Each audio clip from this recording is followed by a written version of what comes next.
সামনে বের হবে। কিয়ামতের 10টা নিদর্শন আছে বড় বড়, তার মধ্যে একটা হচ্ছে দাব্বাতুল আরদ, জমিন থেকে ফুঁড়ে একটা প্রাণী বের হবে। আর এখন মানুষ এগুলো বিশ্বাস করবে না আমি জানি, 2 দিন পর নাসা যখন বলবে তখন বিশ্বাস করবে। কথা কি বুঝতে পারছেন? তবে প্রাণী এই পৃথিবীর নিচে আছে।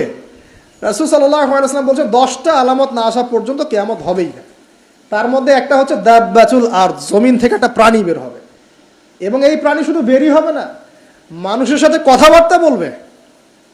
দেন এবার মানুষের সাথে কথা বলবে প্রাণী। বিশ্বাস করছেন? এখন বিশ্বাস করছেন না জানি, কিন্তু প্রাণী মানুষের সাথে কথা বলবে। আল্লাহ পাক বলাতে পারেন না? পারে।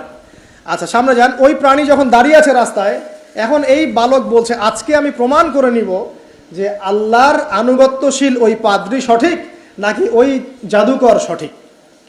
এবার সে একটা ইট হাতে নিল, পাথর হাতে নিয়ে সে বলছে, আল্লাহ তোমার কাছে যদি ওই জাদুকরের কাজের চাইতে এই পাদ্রীর কাজ বেশি পছন্দনীয় হয়, এই ইটের আঘাতে এই জন্তুকে তুমি মেরে ফেলো।